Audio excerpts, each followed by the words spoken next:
चलो भैया अब लिखो जरा।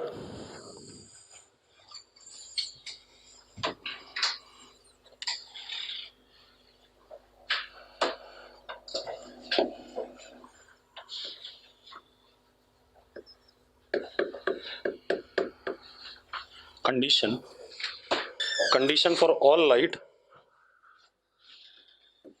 to emerge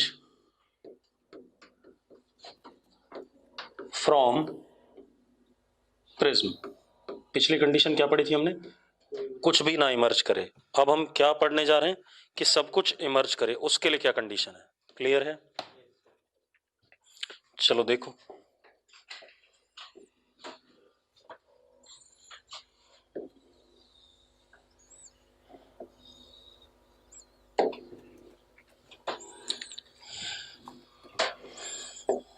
अब इसमें मतलब क्या हो गया, जरा देखो एक मिनट। हाँ,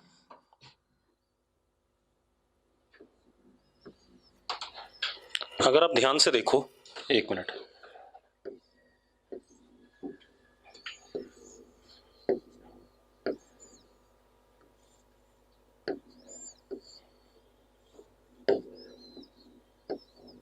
ये R2 है R2?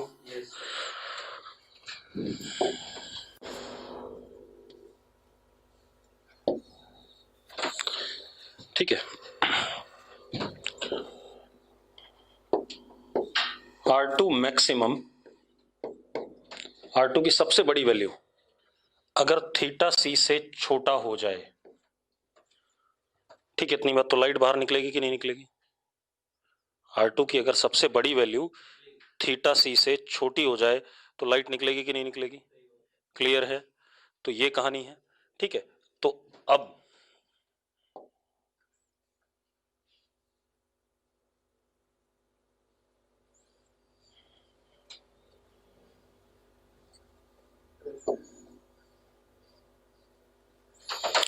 जरा देखो। ठीक है, अब इसको करते हैं। मतलब कंडीशन क्या हो गई?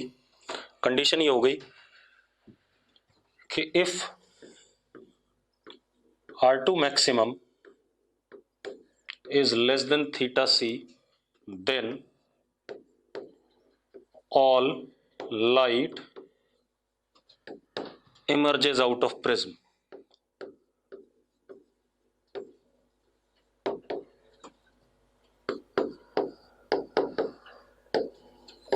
ऐसा होगा या नहीं होगा? ठीक है, चलो करते हैं भाई। अब एक बात बताओ, R2 मैक्सिमम कब होगा? जब R1 क्या होगा? मिनिमम। क्योंकि हमें पता है R1 plus R2 is equal to A।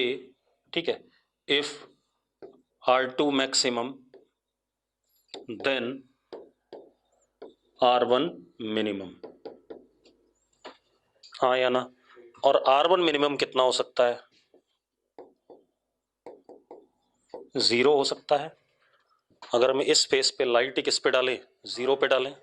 हाँ या ना? नॉर्मल इंसिडेंस पे डालें। क्लियर है? चलो अब जरा देखो एक मिनट।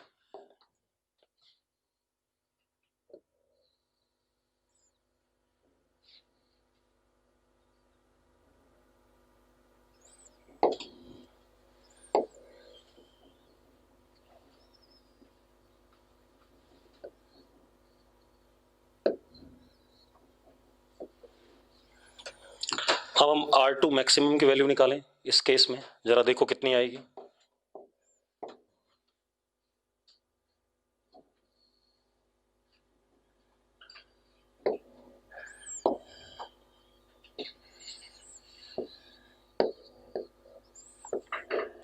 ये R2 मैक्स होगा या नहीं होगा? हाँ या ना? अब जरा देखो, ये A, ये 90, तो ये 90 माइनस A, तो R2 मैक्स कितना हो गया? A के बराबर हो गया। Therefore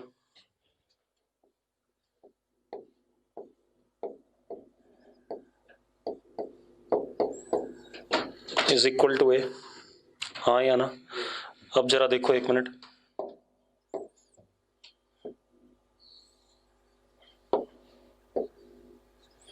लाइट बाहर निकल रहा है इससे। ठीक, इतनी बात। अब जरा देखो, कंडीशन क्या है? R2 मैक्स क्या होना चाहिए, थीटा सी से छोटा।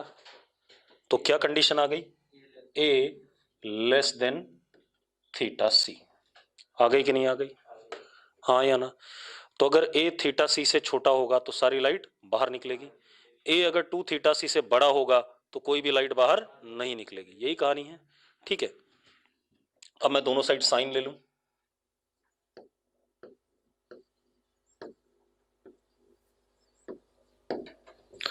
Sign theta C can be written as what, 1/म्यू। तो क्या हो गया, mu less then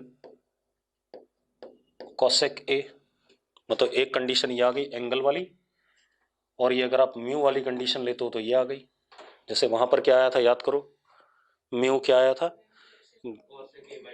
mu greater than cosec A by 2 आया था। ठीक है भाई, क्लियर है,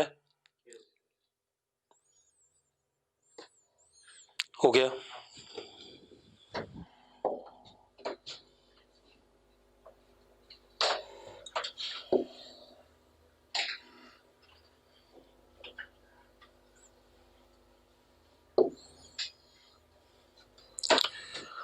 अब अगर मैं ये करना चाहूं कि कुछ लाइट निकल जाए और कुछ अंदर रह जाए, उसके लिए क्या कंडीशन होगी, partial emergence and partial TIR, ये करना चाहता हूं।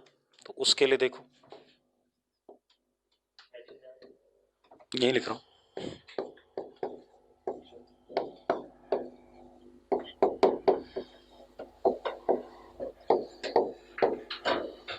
कुछ एंगल के लिए निकल जाए, कुछ एंगल के लिए अंदर रह जाए, पार्शियल इमर्जेंस और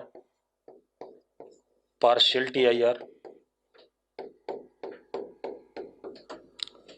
अब देखो जरा, ए क्या होना चाहिए,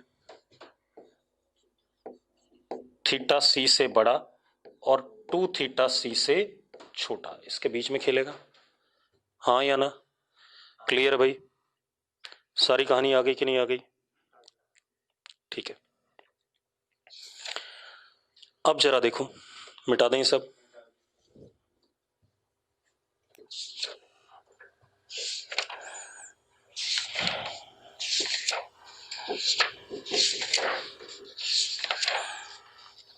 हो गया, अगले पेज पे जाऊं भाई, अगले पेज पे चला जाऊं, जल्दी बोलो यार।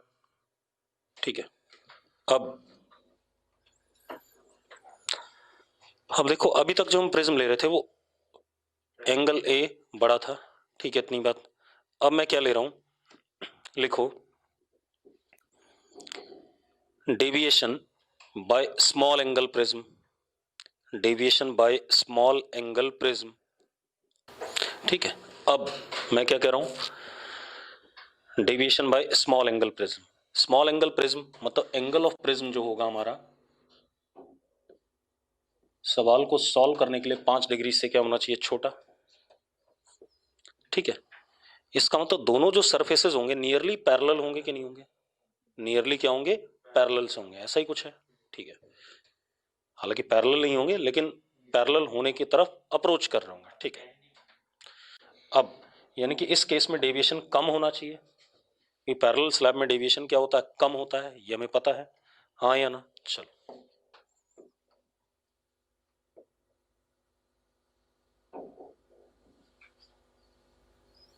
ये बनाया मैंने प्रिज्म, ठीक है, इतनी बात।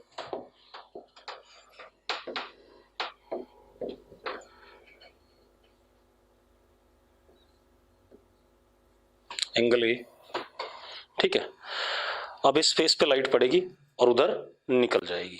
ठीक है, ध्यान सुनना, जो डेविएशन का फॉर्मूला है एक्चुअल में, that is I plus E minus A, यही है या नहीं है, पढ़ा हुआ हमने। अब जरा देखो, एक मिनट,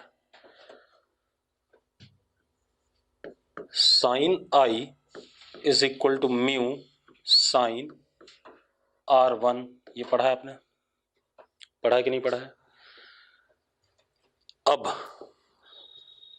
R1 छोटा एंगल होगा, ये बात तय है, R1 छोटा होगा या नहीं होगा, बोलो भाई। भाई R1 5 से तो छोटा ही होगा, क्योंकि R1 प्लस R2 5 डिग्री के बराबर होगा, या अगर 4 है तो 4 के बराबर होगा। तो R1 छोटा होगा तो sine R1 can be written as R1, ठीक है। और म्यू की वैल्यू भी 2 से ज्यादा नहीं होगी।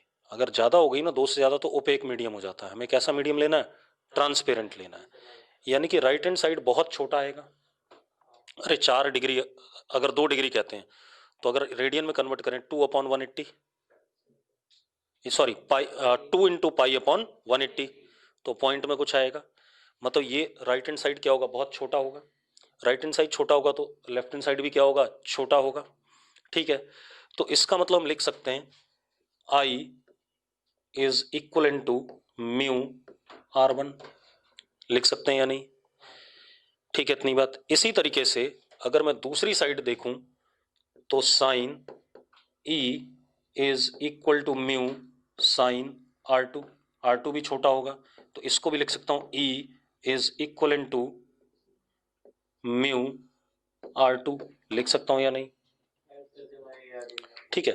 अब मैंने यहां डाल दिया I और E की वैल्यू, तो delta is equal to mu R1 plus R2 minus A, and R1 plus R2 is itself A, तो deviation is equal to mu minus 1 into A. ये आ गया कि नहीं आ गया? मतलब हम ये कह सकते हैं कि स्मॉल एंगल प्रिज्म के लिए deviation nearly angle of incidence के इंडिपेंडेंट है। मैंने ये नहीं कहा इंडिपेंडेंट है, मैंने कहा नियरली इंडिपेंडेंट है, ठीक है। इतनी बात। ऐसा होता कभी नहीं है, ठीक है, लेकिन ऐसा कह सकते हैं। Hello,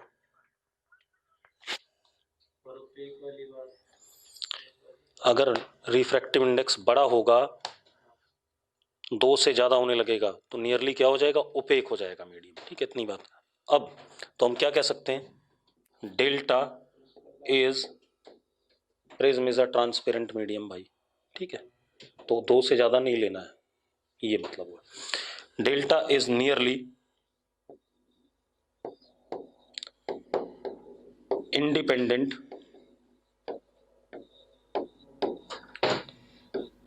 of angle of incidence for small angle prism, ठीक है। मैंने ये नहीं कहा इंडिपेंडेंट है, लेकिन मैंने कहा लगभग लगभग इंडिपेंडेंट आएगा। किस पे डिपेंड कर रहा है? म्यू और ए पे, ठीक है भाई।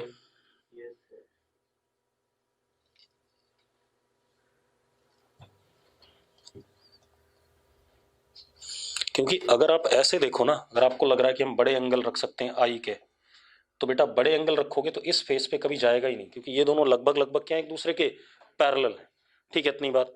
तो वो पैरेलल स्लैब जैसा बिहेवियर शो करेगा। अगर आप दूर से देखो बड़े एंगल पे, तो ये ऊपर की तरफ क्या दिखाई पड़ेगा? पैरेलल दिखाई पड़ेगा। तो डेविएशन वाली बात क्या हो जाएगी? कट जाएगी, ठीक है। इतनी बात। तो अपने आप ही आई और ई क्या हो जाएंगे?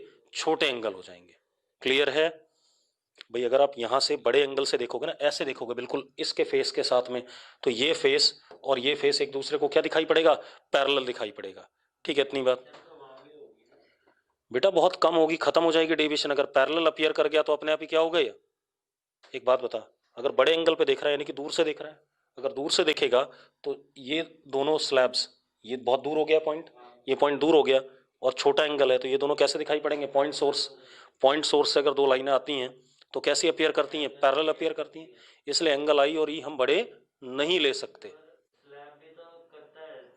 या डेविएशन नहीं शो करता, लेटरल शिफ्ट करता है, ठीक है। मैं यहाँ डेविएशन की बात कर रहा हूँ, ठीक है। अब हो गया ये। अब देखो भाई, इतनी बात हो गई। अब लिखो जरा, image formation by small angle prism. Image formation by small angle prism. हालांकि बड़े वाले से भी बनती है, लेकिन हम किससे बना रहे हैं? सिर्फ स्मॉल एंगल प्रिज्म से, ठीक है। इतनी बात। अब मेरी बात ध्यान सुनो।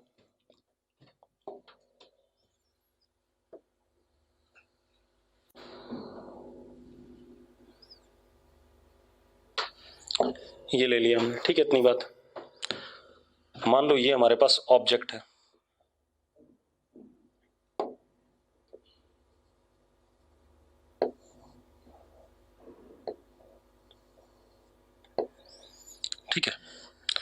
Object is a distance b, इसका बिल्कुल मिड वाला क्रॉस सेक्शन ऐसे करके मैंने कट कर दिया बीच से, ठीक है।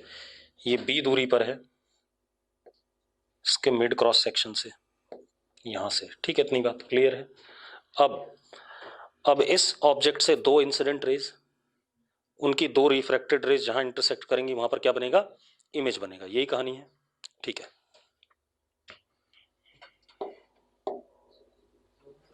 अब एक बात बताओ,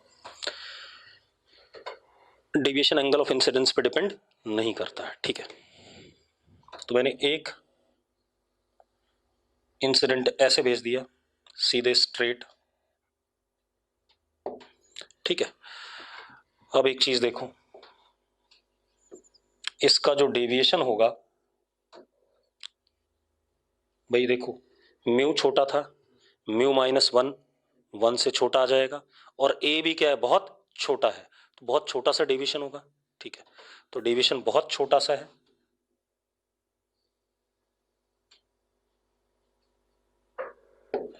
ये हमारा डेविएशन है, ठीक है। इतनी बात क्लियर है।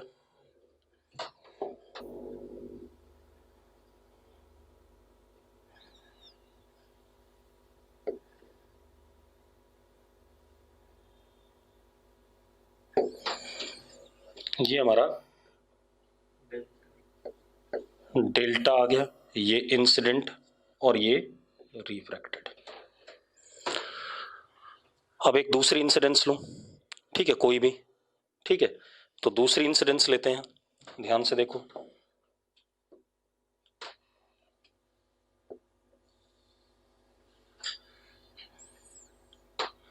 ऐसे ले ली, ठीक है। एक बात बताओ, क्या डेविएशन बदलेगा? डेविएशन नहीं बदलेगा, क्योंकि deviation does not depend upon what, angle of incidence. रुको,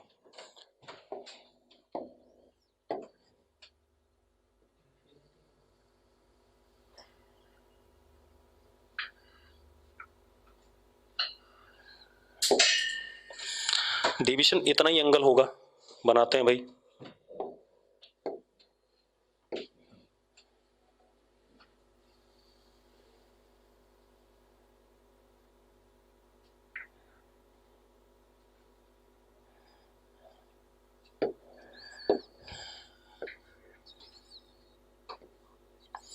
क्या ये दोनों रिफ्रैक्टेड रेज पैरेलल हैं?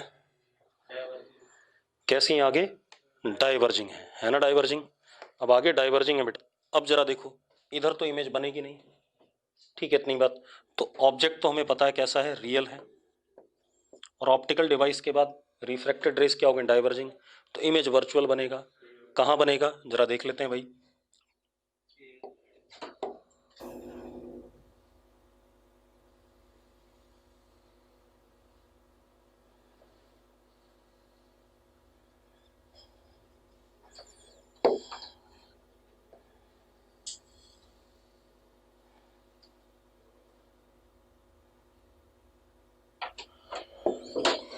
ऐसे बन गया कि नहीं बन गया? यहां पर क्या बन रहा है हमारे पास, इमेज बन रहा है,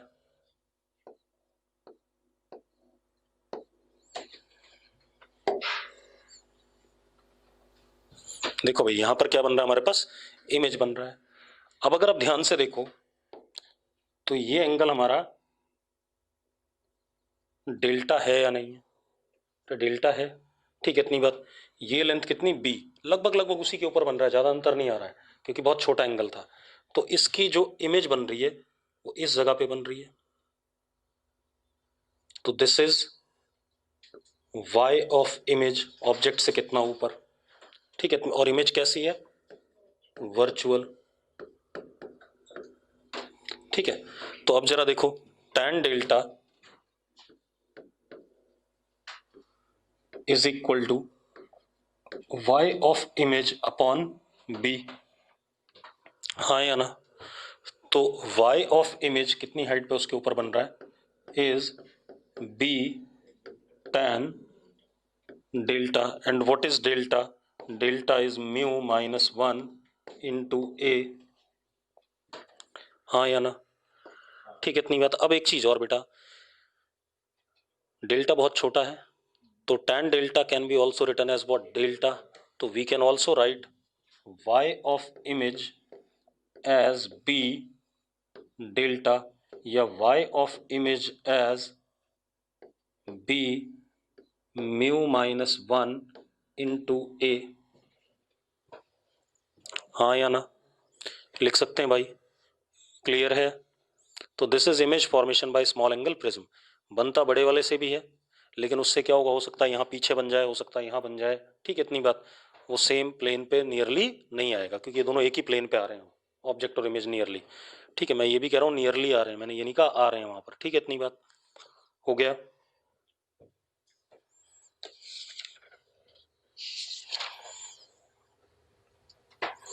हम 2-3 सवाल कर लें प्रिज्म पे, उसके बाद बात करेंगे। हमारे पास ये एक प्रिज्म है,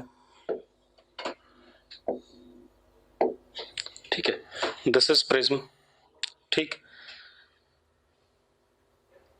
ये दोनों फेसेस इक्वल हैं, मतलब आइसोसेलेस प्रिज्म हो गया। कैसा प्रिज्म हो गया, लिखो आइसोसेलेस प्रिज्म, आइसोसेलेस प्रिज्म, ठीक है। अभी आइसोसेलेस प्रिज्म हो गया, तो अब जरा देखो एक मिनट, मैंने क्या करा, इस फेस को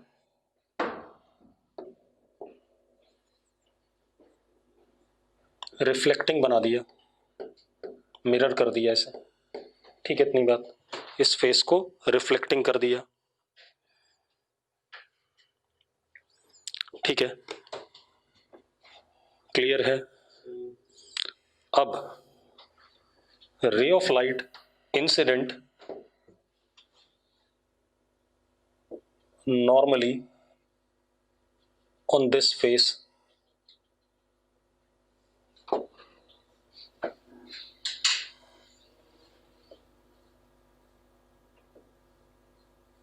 दे दिया, ray of light incident normally on this face, ठीक है।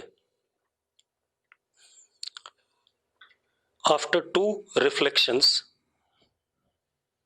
आफ्टर टू रिफ्लेक्शंस, आईआईटी में आया हुआ है, after two reflections emerges normally from the base of prism, after two reflections emerges normally from the base of prism, find angle of prism। निकालना चाहोगे, करना चाहोगे, करो करो भाई। चलो एक काम करते हैं, ये एंगल ए कह देते हैं, ठीक है, ध्यान सुनना बेटा, कोई बात नहीं। ये ए है, ये रेस सीधे आएगी, ऐसे आएगी सीधे, ठीक है।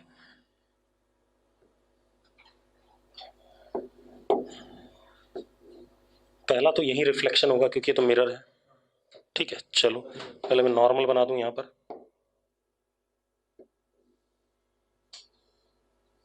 ये नॉर्मल बन गया। एक बात बताओ यार, ये एंगल ए है या नहीं है, तो जो रिफ्लेक्ट होगा वो भी ए पे ही होगा, होगा या नहीं।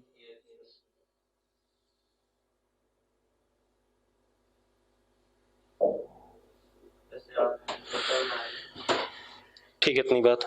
अब ये भी कितने पे हो गया, ए पे हो गया। This angle is also what, A, क्योंकि यहाँ रिफ्लेक्शन हो रहा है, ठीक है, इतनी बात। अब देखो जरा, सेकंड रिफ्लेक्शन यहाँ होना है, तो that would be T I R, और तो कोई है नहीं पॉसिबल। तो ये टी आई आर होने के लिए यहाँ नॉर्मल बनाते हैं बेटा,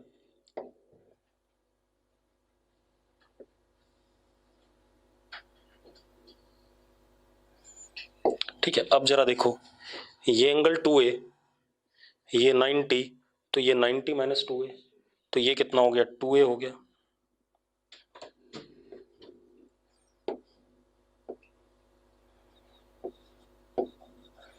अब ये 2A हो गया, तो अब जरा देखो एक मिनट, अब यहां पे TIR हो रहा है, तो इसका मतलब ये भी ऐसे सीधे ऐसे गया, और अब क्योंकि नॉर्मल हो गया बेस के तो कोई फर्क नहीं पड़ेगा, ये एंगल भी क्या 2a, और ये सीधे ऐसे ही निकल जाएगा। हाँ या ना? थोड़ा सा बड़ा कर देते हैं इसे अब डायग्राम को।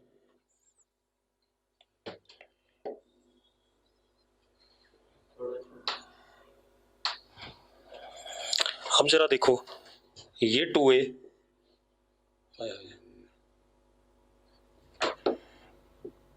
ये 90, तो ये 90 माइनस 2a, तो ये कितना 2a, और मैंने आइसोसेलेस कहा था तो ये एंगल भी कितना 2a। हाँ या ना? अब 2a plus 2a plus a, that is what 5a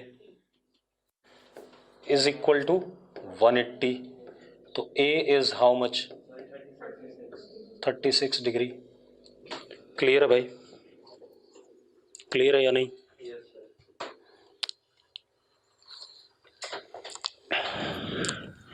note कर लिया सबने? अब देखो भाई, अगली कहानी देखें हम। हमारे पास क्या बेटा,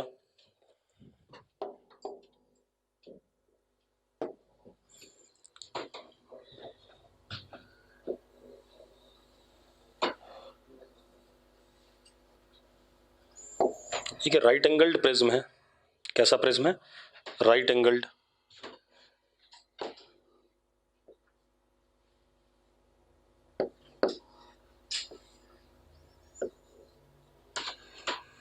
ठीक है, राइट एंगल्ड प्रिज्म, और इसका रिफ्रैक्टिव इंडेक्स √2,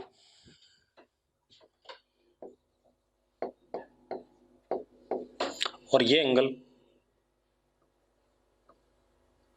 इनिशियली 30 डिग्री है। इनिशियली वर्ड यूज करा मैंने, ठीक है, इतनी बात। ये एंगल इनिशियली 30 डिग्री है, ठीक है, ये 30 डिग्री नहीं है,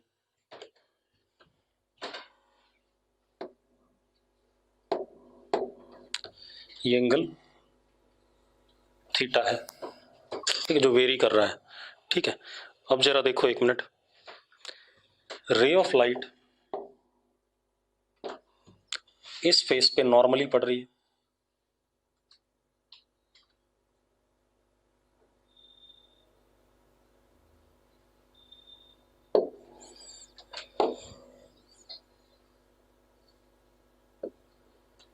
इस फेस पे नॉर्मली पड़ रहा है। क्लियर है इतनी बात?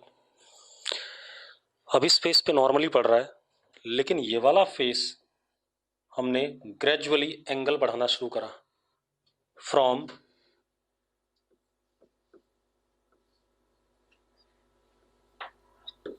θ0 टू 90। हाँ या ना? 90 तक तो रहेगा ही, उसके बाद तो कोई मतलब ही नहीं, 90 पे भी कोई मतलब नहीं है। ठीक है, इतनी बात। तो आपको क्या बताना है? Deviation of ray of light versus angle of prism का ग्राफ बनाना चाहोगे? बनाओ भाई।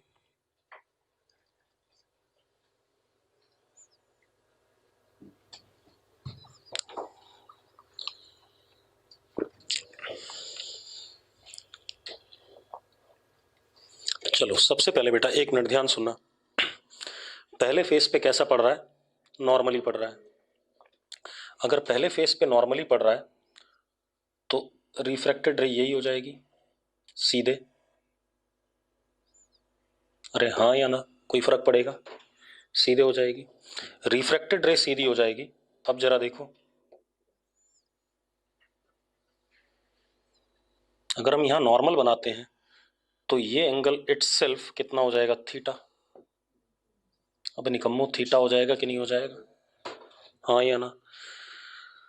अगर थीटा क्रिटिकल एंगल से छोटा हुआ तब तो लाइट बाहर निकलेगी, और जब थीटा क्रिटिकल एंगल से बड़ा होने लगेगा तो लाइट बाहर नहीं निकलेगी। यस और नो? मानते हो या नहीं मानते हो? तो पहले तो मैं क्रिटिकल एंगल देख लूँ इसका। तो क्रिटिकल एंगल कितना आएगा? 45 sine theta C is equal to 1/√2। तो थीटा सी इज 45 डिग्री। हाँ या ना? अब एक चीज देखो, if theta between 0 to 45 degree, तो रे ऑफ लाइट बाहर निकलेगी, रिफ्रैक्शन होगा, ये ऐसे निकलेगा, ये एंगल हमारा E, और ऐसे जाना चाहता था, तो ये हमारा डेविएशन हो गया, हाँ या ना? Deviation is E minus theta, हाँ या ना?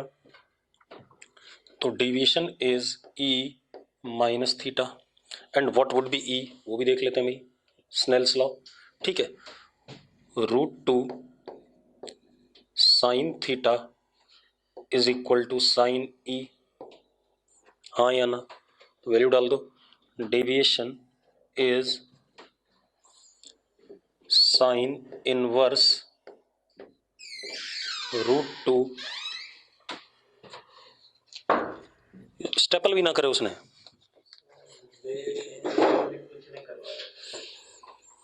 √2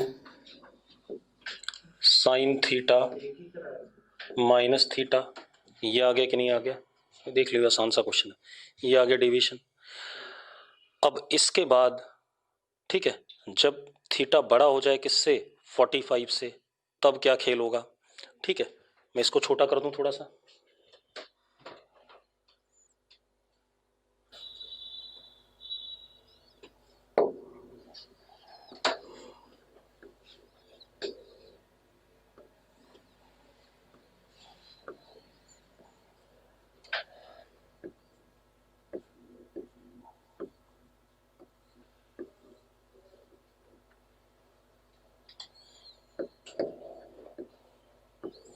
TIR होगा या नहीं होगा, पहले बताओ मुझे, अरे TIR ही होगा, TIR होगा, तो अब ये डेविएशन हो गया,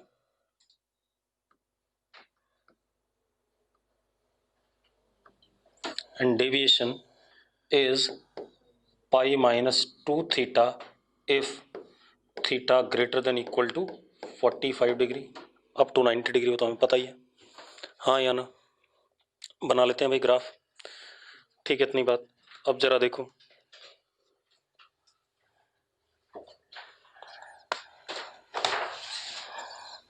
बनाए भाई, बना सकते हो,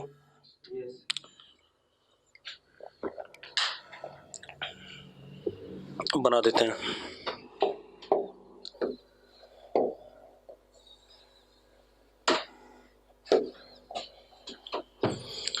this is deviation, this is angle of prism, कब तक, π/4 तक, तो रिफ्रैक्शन हुआ, हाँ या ना? ठीक है, इतनी बात। साइन इनवर्स पहले तो अपवर्ड कनकेव बताया था मैंने, याद है, ठीक है,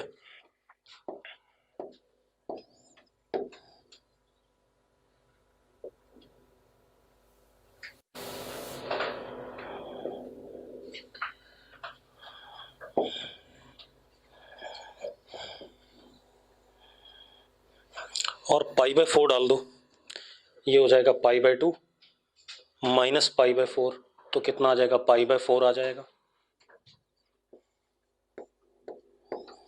इसके बाद अगर हम यहाँ आ जाएं, यहाँ π/4 डालें, ठीक है, इतनी बात, तो कितना आ जाएगा, π/2 आ जाएगा। तो अब कहाँ से स्टार्ट होगा,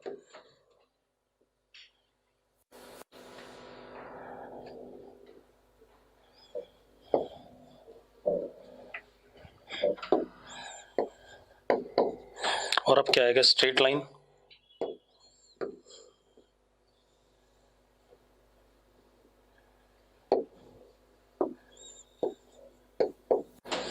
ये सुनो, बढ़िया है, क्लियर है, आगे देखते हैं,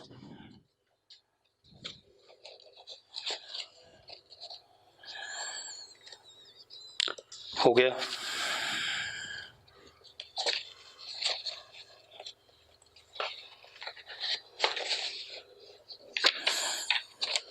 इसको भी ले जाके ना वो कराएगा, क्या कहते हैं,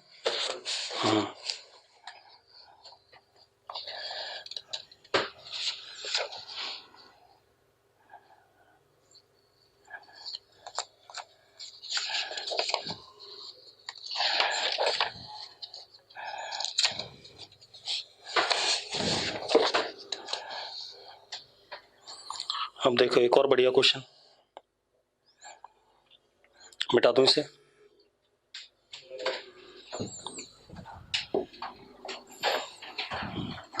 अब देखो मुझे ये सबसे सही सवाल लगता है, देख लेते हैं एक बार, इससे अच्छा कोई क्वेश्चन नहीं है। हमारे पास कोई ये प्रिज्म है, ठीक है, इतनी बात। अगर ये क्वेश्चन कर लिया ना तो एडवांस के क्वेश्चन कर सकते हो।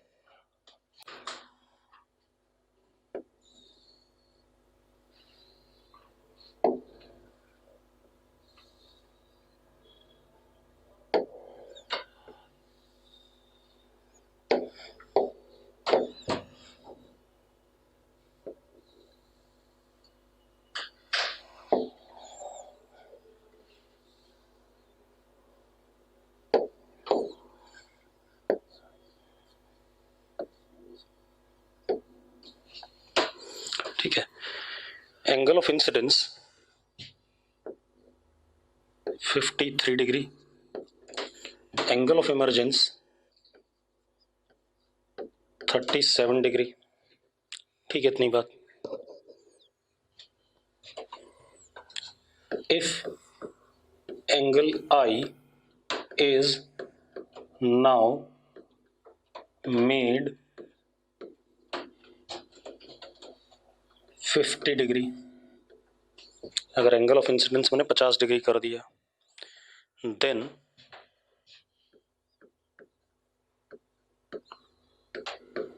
Possible values of angle E, मैं 4 ऑप्शन भी दे रहा हूं आपको, चिंता ना करो। पहला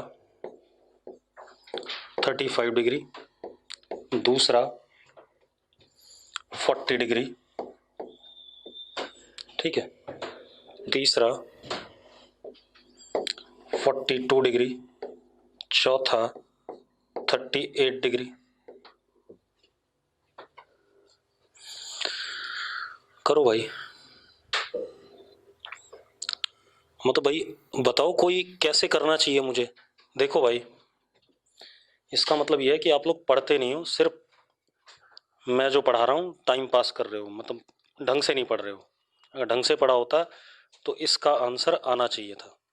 देखो एक मिनट, इतना सुंदर सवाल है यार।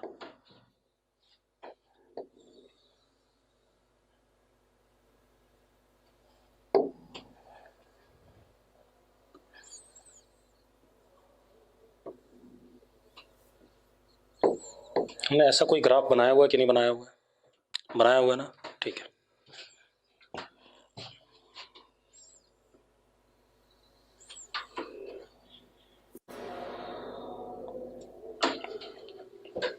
ध्यान सुनना भाई, ठीक है।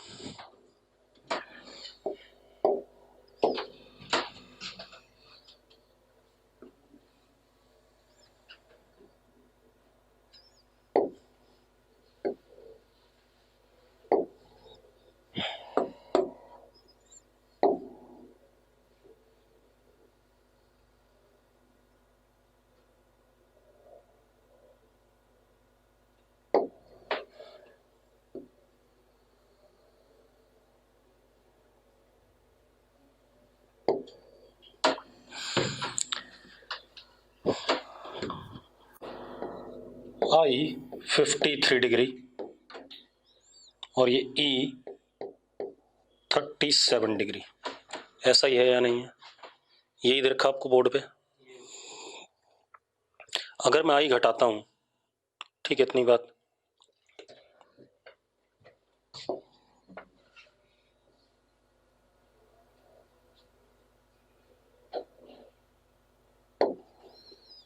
मैंने बताया हुआ तब भी मर रहे हैं।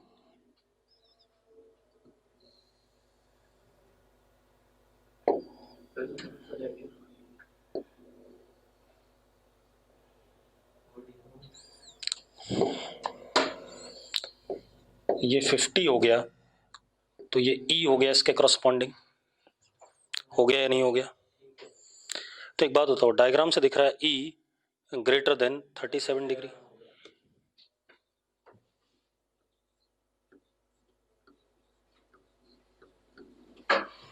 ई ग्रेटर देन 37 डिग्री। एक तो ये आ गया, और कुछ चेक करो भाई। ठीक है, एक काम करो, ये डेविएशन 1 था और ये डेविएशन 2 था, बाद वाला है ना। Deviation 1 I plus E minus A, तो 90 minus A. Deviation 2 I is 50 plus E minus A. हाँ या ना? कौन बड़ा है, डेविएशन 1 या डेविएशन 2? डेविएशन 1 बड़ा है, तो डेविएशन 1 ग्रेटर देन डेविएशन 2, ऐसा लिख सकता हूं। अगर मैं ऐसा लिखता हूं तो जरा देखो, 90 माइनस ए greater than 50 plus E minus ए, ई लेस देन 40, ई लेस देन 40, तो ई हमारा आया 37 से बड़ा 40 से छोटा। चलो एक और करते हैं।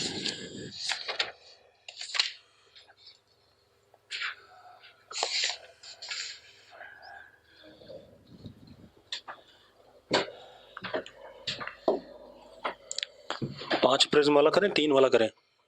5 वाला खुद कर लेना, 3 वाला मैं कर देता हूँ। 3 वाला कराऊंगा फिर तो।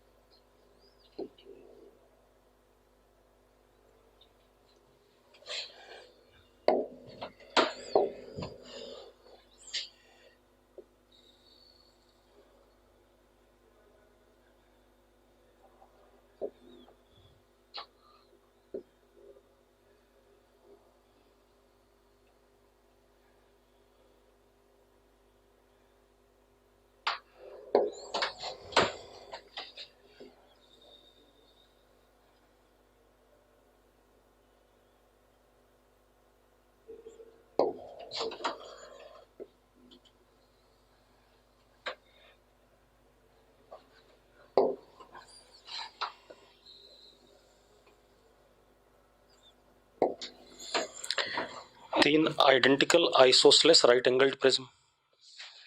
राइट एंगल्ड कैसे? ये 90 आइसोसेलेस हैं, तीनों राइट एंगल्ड हैं और कॉन्फ़िगरेशन में आइडेंटिकल है। ठीक है, पहले का रिफ्रैक्टिव इंडेक्स μ1, दूसरे का μ2 और तीसरे का μ3। ठीक है, तीनों को ऐसे जोड़ दिया। अगर पहले वाले पे रे इंसिडेंट हुई, ठीक है, और वो फाइनली तीसरे वाले से अनडेविएटेड निकलती है, ठीक है, लिखो जरा, if ray incident on first surface finally emerges undeviated from the combination,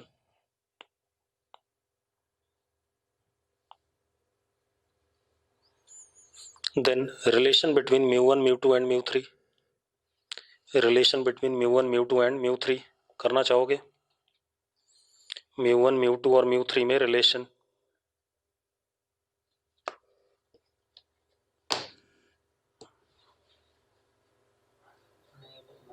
नहीं करना चाहेगा? चलो मैं कर देता हूं फिर।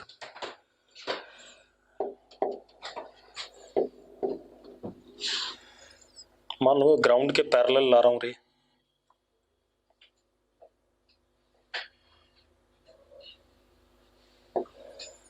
इंसिडेंट वाली, ठीक है, इतनी बात।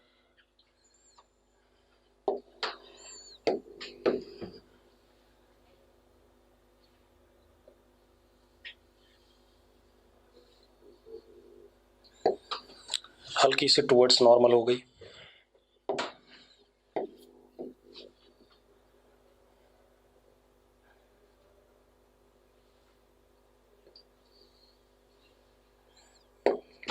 ऐसे हो गई।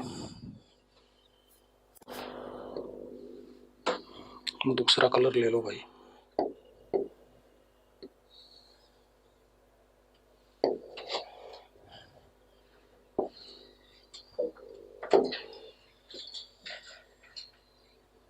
फिर से पैरेलल चली गई, यही मतलब हुआ इसका, ऐसा ही कुछ हुआ इसका मतलब। ठीक है, अब जरा देखना यार,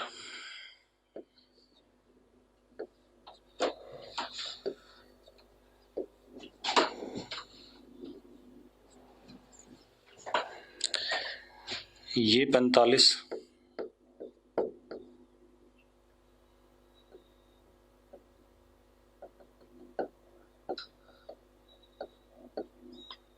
ये भी कितना 45, हाँ या ना। R1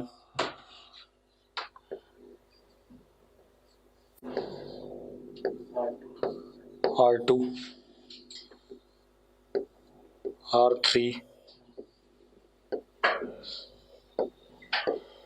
R4 R5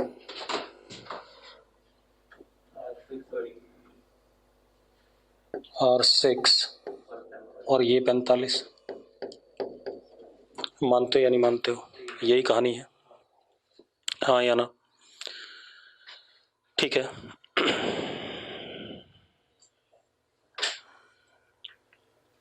अब आप एक चीज देखो, पहले फेस पे रिफ्रैक्शन, ठीक है, 1/√2 is equal to μ1 sign R1, हाँ या ना। R2 will be what, 90 minus R1, ठीक है, इतनी बात। तो दूसरे फेस पे μ2 sign 90 minus R1, sign 90 minus R1 इतना, cos R1 is equal to μ1 होगा ना, यहाँ तो μ1 ही होगा ना, अभी तो इसी में है, ठीक है, इतनी बात। इधर आ गया μ2 साइन R3, दूसरी इक्वेशन। अब μ2 साइन 90 माइनस R3, तो μ2 cos R3 is equal to μ3 sine R5, yes सुनो। अब μ3 साइन 90 माइनस R5 यानी कितना, μ3 cos R5 is equal to 1/√2। एक काम करो, squaring and adding left side, squaring and adding right side, ठीक है। 1/2 प्लस 1/2 कितना 1, हाँ स्क्वायर और ऐड, और ये μ2 स्क्वायर, तो 1 प्लस कुछ नहीं है, सब फालतू नाटक हैं। μ2 square is equal to μ1 square plus 5 वाला होता तो भी तीर मार लेता। हो गया, 4 ऑप्शन बने होंगे, ऐसे देख लेना कौन सा सही है, तो करके देख तब पता चलेगा ना। कई बार तो मेडिकल वालों को ये दिक्कत होती है, सर ने कैसे लिख दिया, तो कैलकुलेशन है, ठीक है, करके देख अपने आप मिल जाएगा। कर लो नोट। मेहत आदित्य, ये 45 वाला गिवन था, नहीं भाई गिवन नहीं था, मैंने ये माना कि रे 45 पे आई और उधर भी 45, मुझे तो ये प्रूव करना था कि अनडेविएटेड जानी है, तो मैंने 45 वाला मान लिया। तो एक काम कर, यहाँ थीटा पे मान लियो, तो यहाँ भी इससे कितने पे जाएगा, 90 माइनस थीटा पे जाएगा बेटा, तब मतलब तुम्हें एंगल निकालना पड़ेगा, तो थोड़ा सा दिक्कत वाला हो जाता है, इसलिए मैंने ऐसा कर दिया, ठीक है, इतनी बात। वो रिलेशन निकालना पड़ता फिर एंगल्स के बीच में, ठीक है, हो गया। अब ये प्रिज्म की मोटी मोटी कहानी खत्म हो गई है ना, अब हमें प्रिज्म का दूसरा रोल प्ले देखना है। अब सुनो भाई, अब लिखो जरा, dispersion of light, dispersion of light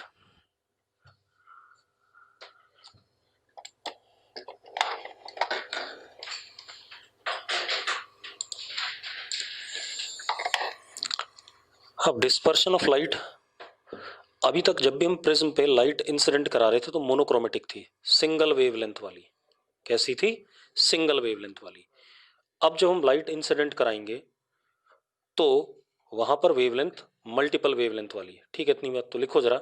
when polychromatic light is incident, when polychromatic light is incident on prism,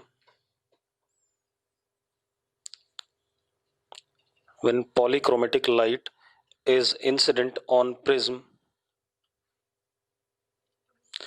polychromatic मतलब वाइट लाइट, उसमें सारे ही हो गए, सात नहीं जितने भी कलर पॉसिबल है सारे हो गए। ठीक है, इतनी बात।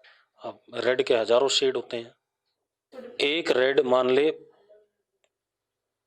7000 एंगस्ट्रॉम पे है तो 7001 वाला रेड का दूसरा शेड है, 7002 वाला रेड का ही तीसरा शेड है, 7002.1 वाला चौथा शेड है। कितने शेड बना लेगा जरा बता? इसीलिए तो कहता ना लाल वाले का ये वाला शेड दे दो। ठीक है, तो फालतू बातें हैं। अब वो बता रहा है क्रिम्सन रेड और ये वो। ठीक है भाई, अब देखो एक मिनट, तो अब खेल क्या हमारे पास, मैंने क्या कहा, पॉलीक्रोमेटिक लाइट आ रही है। ठीक है, या आप लिख लो white light is incident on prism, white light is incident on prism. अगर व्हाइट लाइट आ रही है, ठीक है इतनी बात, तो सारी वेवलेंथ्स आ रही हैं from zero to what, infinity, जितनी भी पॉसिबल है। हाँ हाँ, विजिबल रेडिएशन था भाई वो। ठीक है, जो हमारी आंखों को परसीव होता है, कलर्स जिससे परसीव होते हैं। ठीक है, विजिबल रेडिएशन। 7400 से ऊपर इंफ्रारेड रेडिएशन, जो आईज को नहीं दिखाई पड़ता, हम विजुलाइज नहीं कर सकते। 3800 से नीचे अल्ट्रा वायलेट, ठीक है, उसको भी हम परसीव नहीं कर पाते। उससे भी नीचे 100 एंगस्ट्रॉम से छोटा तो एक्स रे, उससे भी छोटा गामा रे, ऐसे बवाल होते रहेंगे। ठीक है, अब तो मतलब व्हाइट लाइट आ रही तो सब आ रहा है। हमारा पर्पस सिर्फ किस पे होता है? विजिबल रेडिएशन, जो हम देख सकते हैं। हाँ भाई, लाइट जब भी वर्ड यूज कर रहा हूँ सारा, लेकिन इस चैप्टर में हम मेनली कंसर्न है किससे? विजिबल से। जब हम थर्मोडायनेमिक्स पढ़ रहे थे रेडिएशन, तो हम किससे कंसर्न थे? इंफ्रारेड से, हीटिंग इफेक्ट से। जब मॉडर्न पढ़ेंगे तो हम एक्स रे, अल्ट्रा वायलेट, इन पे ज्यादा कंसंट्रेट करेंगे। ठीक है, इतनी बात। अब क्या कहानी है, तो light, white light is incident. ठीक है, अब एक बात बताओ, डिफरेंट वेवलेंथ्स हैं, तो according to Cauchy's relation mu की वैल्यू अलग अलग वेवलेंथ के लिए अलग अलग है। ठीक है, तो लिखो जरा, लिखो refractive index, refractive index varies with wavelength according to Cauchy's relation. ठीक है, अब एक बात बताओ, जो आपने डेविएशन पढ़ा था प्रिज्म का, वो रिफ्रैक्टिव इंडेक्स पे डिपेंड करता था कि नहीं करता था? करता ही था, जो हमने बड़ा सा फॉर्मूला आई और ई की वैल्यू साइन इनवर्स में रखी थी। यानी कि अलग अलग वेवलेंथ के लिए अलग अलग डेविएशन आएगा कि नहीं आएगा? तो लिखो therefore deviation is now function of wavelength. हाँ या ना? Function of wavelength. क्लियर है? ठीक है, इतना ही लिखो, कल बात करेंगे इसको, इसको कल खत्म करेंगे, तब देखते हैं। ठीक है, क्या बोलूं बता? म्यू लेमडा पे डिपेंड करता है, डेविएशन किस पे डिपेंड करता है? म्यू पे। तो यानी कि डेविएशन किस पे डिपेंड किया? लेमडा पे। बात खत्म, यही लिखा है मैंने।